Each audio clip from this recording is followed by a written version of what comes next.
anggota Emeritus IPA.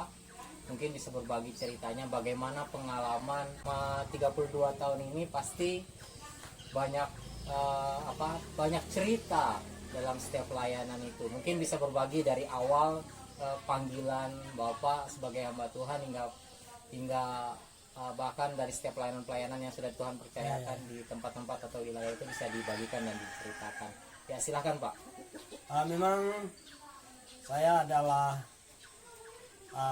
buah pertama dari pelayanan PIPKA atau baptisan pertama kami di Melapi ini tahun 79.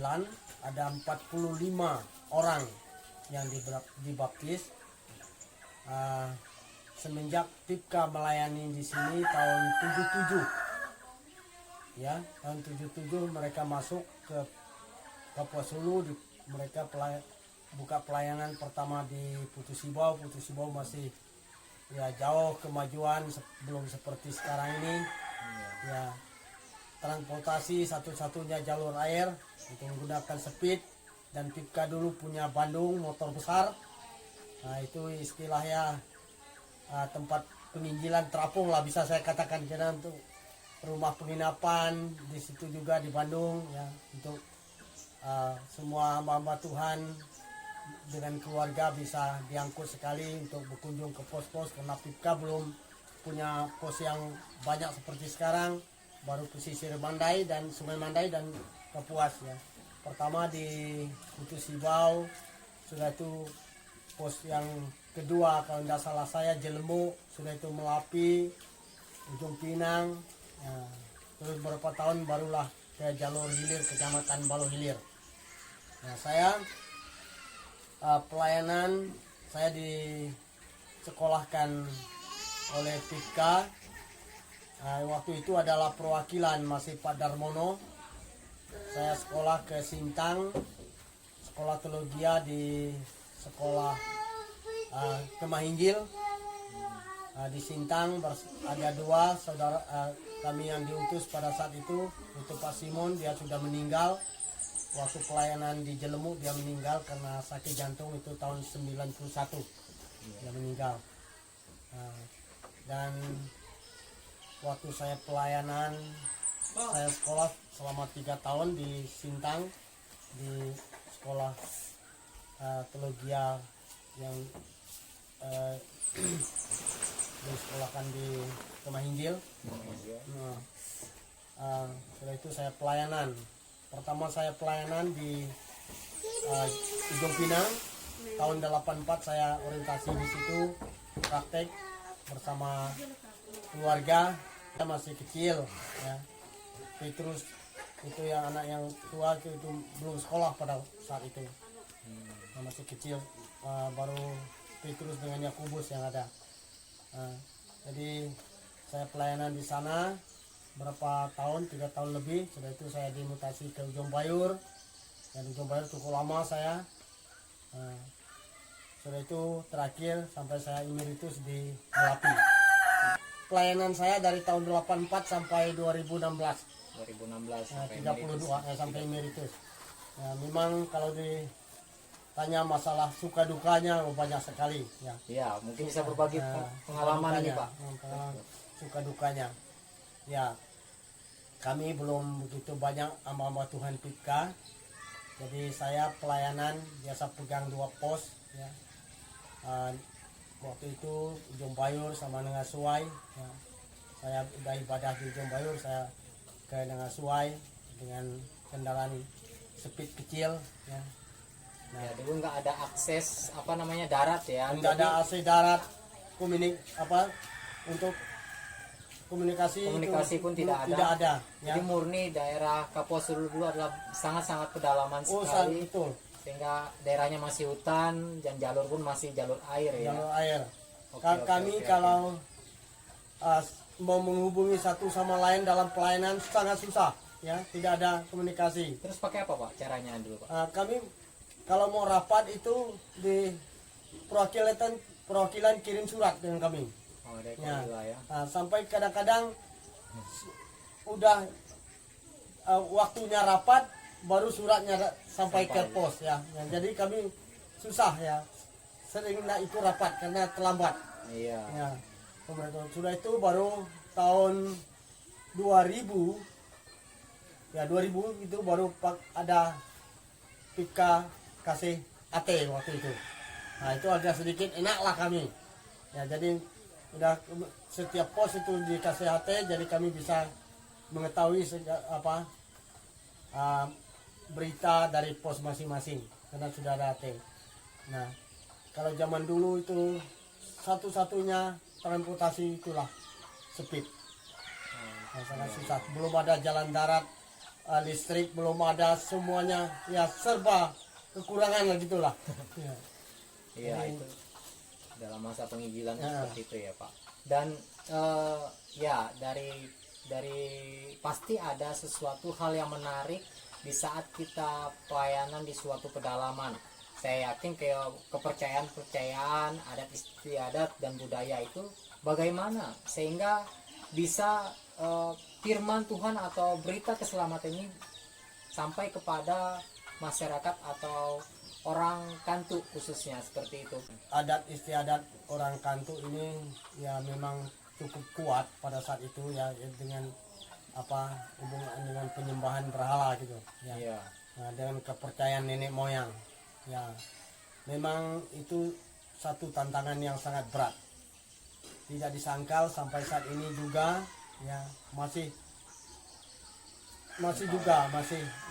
ada orang-orang Kristen yang belum begitu berani melepaskan dengan sungguh-sungguh, tapi sudah agak lumayan, sudah ada, saya lihat sudah ada pos yang betul-betul ya sudah tidak pakai adat seperti itu. Kalau ada orang mati atau buat ladang ya sudah ada yang sudah melepaskan semuanya ya. Memang itu sangat tantangan yang sangat berat lah tentang adat kepercayaan nenek moyang itu. Jadi kami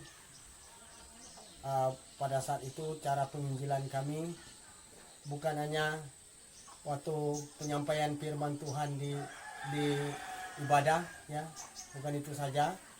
Karena kami bisa kerja ladang bersama-sama di tempat ladang itu, kita juga menyampaikan. Dan yang sangat penting saya melihat prakteknya hamba Tuhan itu ya, hamba Tuhan itu bisa betul-betul menjadi teladan. Dia berani dari orang yang suku asli yang dibesarkan dengan adat kebudayaan itu, dia sudah berani melepaskan cara adat itu, mempraktekkan secara iman Kristen. Itu yang sangat menolong. Jadi orang bisa melihat, oh benar ini Allah ini yang mereka sembah ini dengan bisa menolong mereka. Ya, karena mereka tahu bahwa ini adalah putra daerah asal orang suku setempat dengan kepercayaan yang begitu kuat, tapi dia bisa berani dengan cara ini, cara Kristen ini. Ya jadi itu dihidupi sekali. Jadi sepertinya kita nih tidak hanya berita yang hanya bisa diucapkan atau hanya tulisan saja, tapi aplikasi hidup juga ternyata. Praktek nyata itu praktek yang nyata itu yang diperlukan oleh wilayah-wilayah pedalaman itu. Sehingga ini luar biasa sekali bahwa ternyata kehidupan kalau di masyarakat itu lebih mudah menangkap adalah cara hidup ternyata aplikasi kehidupan. Ada pernah nggak cerita-cerita waktu kita melayani seseorang diintimidasi oleh kuasa-kuasa, diganggu seperti itu atau seperti apa kayak gitu? Pengalaman. Betul.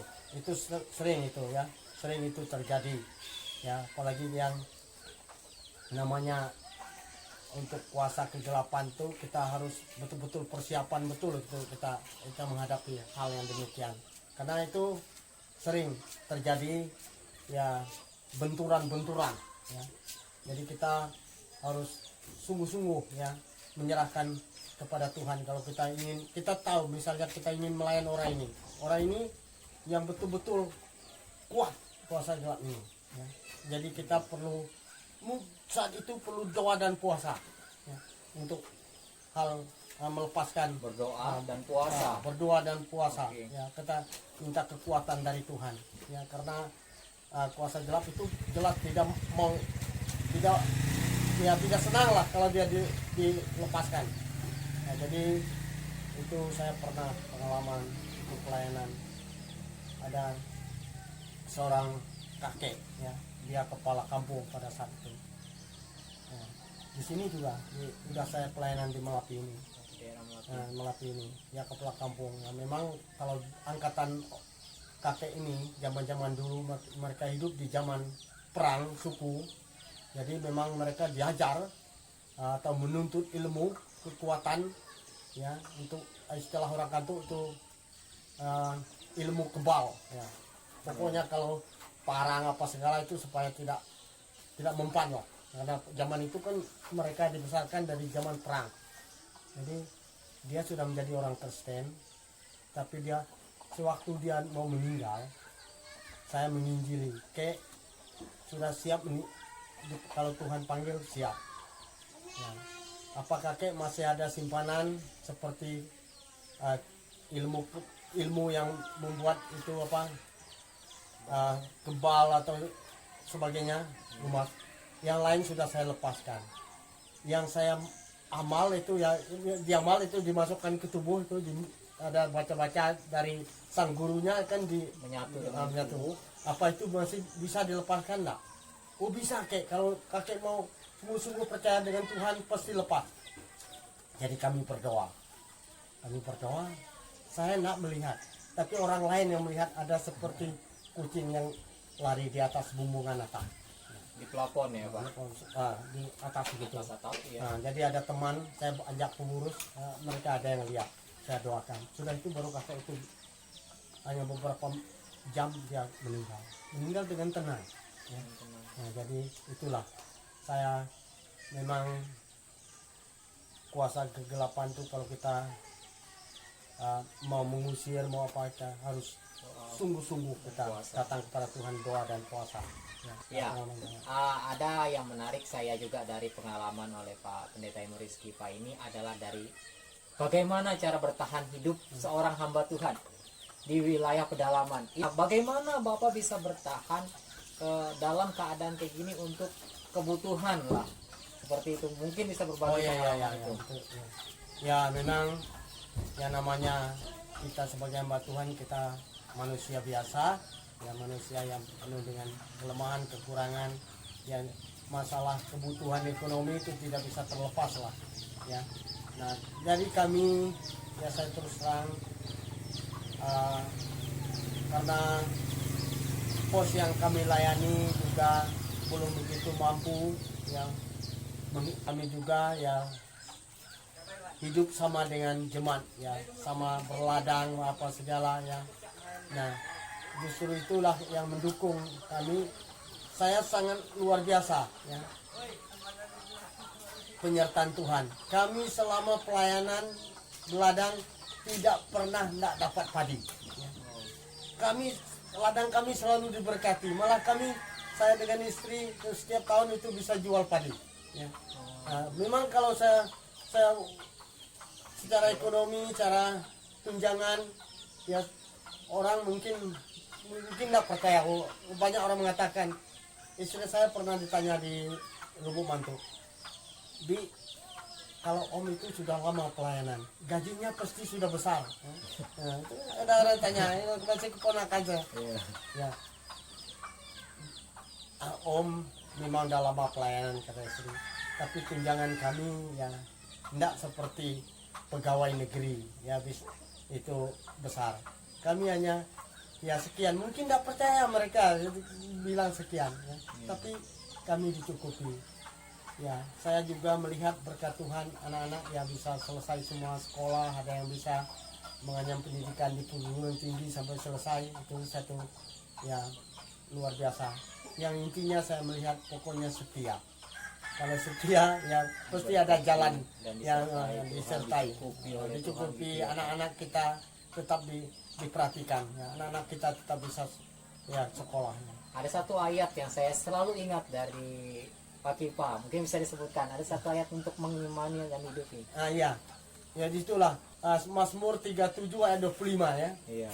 Dahulu aku muda, sekarang sudah menjadi tua. Iya. Tidak pernah orang percaya atau orang benar ditinggalkan atau anak cucunya meminta-minta roti. Ya itulah, ya, itu saya pegang itu ayat itu luar biasa. Sampai saya emeritus pun saya disuruh cari ayat yang menjadi ayat favorit saya cantumkan itu. Iya ya, wah luar biasa. Ya, terima kasih untuk berbagi pengalaman dari setiap pelayanan. Ya, salam untuk teman-teman semua sepelayanan yang masih berjuang di medan pelayanan. Ya, tetap maju terus walaupun banyak tantangan. Ya, jangan mundur. Ya, Tuhan tetap menyertai setiap perjuangan orang benar, tidak akan sia-sia. Ya, tetap Tuhan Amin. berkahi segala pelayanan, anak, keluarga tetap diberkati oleh Tuhan.